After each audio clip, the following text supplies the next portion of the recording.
Նինոցմինդա մի փոքրիկ քաղաք է, փռված Վրաստանի մի գողտրիկ անկյունում։ Այստեղ գործում է քաղաքային հիվանդանոցը։ Այն աշխատում է օրվա յուրաքանչյուր ժամի, 24-ժամյա ռեժիմով։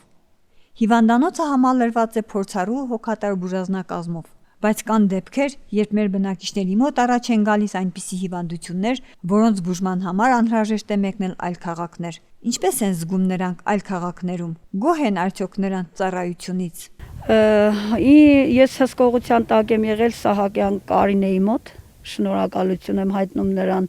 խորին, որովհետև հիանալի մասնագետ, ոչ մի դժգոհություն բացառապես, անգամ եղել է երկրորդ երեխայի ժամանակ բարդություններ, նա շատ հեշտությամբ հաղթահարել է իր գիտելիքների շնորհիվ։ Ծննդաբերությունները իմ 3-ն էլ եղել է Նախրքալակի հիվանդանոցում կեսարյան հատումով։ Այն ժամանակ սկզբի տարիներում 2 երեխայի ժամանակ էլ մեր մոտ կար ծննդատուն 14-15 թվերին, բայց քանի որ իմը վիրահատություն էր, բժշկուհի Սահակյանը խորհուրդ տվեց Ախրքալակի հիվանդանոց եւ հենց Զոյա Գուրգենովնայի մոտ։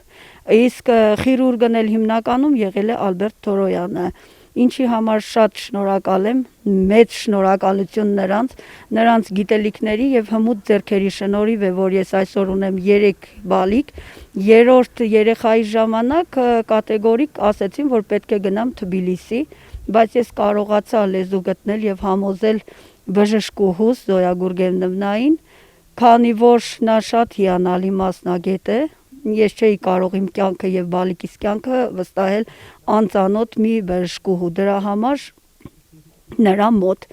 հիանալի վերաբերմունք, անգամ մայրը կարող է երեխայի հանդեպ այդքան համբերատար եւ ուշադիր չլինի, ինչպես նրանք այնտեղ հիվանդանոցում։ Ամբողջ անձնակազմին խորին շնորհակալությունս, ոչ թե միայն ինձ, ասենք, ուշադիր են եղել որպես առողջական խնդիր ունեցող եւ կեսարյան հատումով ազատված, այլ բոլոր մեկի հանդեպ յուրովի վերաբերմունք, յուրովի ուշադրություն։ Նման մարդիկ թող մեր աշխարհում, մեր երկրում շատ լինեն, հոգսերն ու խնդիրներն էլ քիչ կլինեն։ Մեր տարածաշրջանում տարեցների մոտ կա մեկ կարծրատիպ՝ պետական լեզվի չիմացությունը, որի պատճառով շատերը բողոքում են բժշկական հաստատություններից, աշխատակազմի սառը վերաբերմունքից։ Ճիշտ է արդյոք այս ամենը։ Ես իմ խնդրումս ինձ նման հիվանդ շատ կան, ակասես շրջանը, մեր ժողովրդի մեջ կաուս, էլի վարացիք են, այդպես են, չգիտեմ, հանդեպ մեզի, մենք կանացել ենք, կեշտանք, փուկանք, ռեգիստրատուրայի աշխատողներն բռնած ու վերջացած հենց մեր բերշներուն հոյագապ,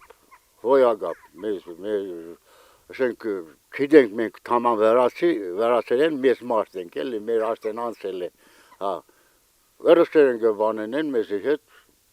չգիտեմ, շատ շնորհքով, շատ հոգետար, ես չեմ պատկերացել, այդ ուժդեղ մեր ժողովրդին այդտեղ բան է եղել, որ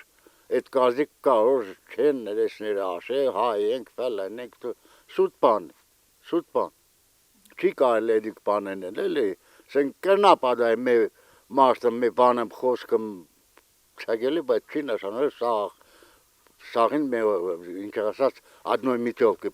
միշտի սաղ։ Յուրաքանչյուր բուժաշխատող ավարտելով բժշկական միջնակարգ թե բարձրագույն հաստատություն տալիս է իր Հիպոկրատի երդումը։ Վրաստանը բազմազգ պետություն է, ու ոչ բոլորն են տիրապետում պետական լեզվին, ու ստանում իրենց համապատասխան բուժումն ու ջերմ հոգատար վերաբերմունք պետության տարբեր հիվանդանոցներում։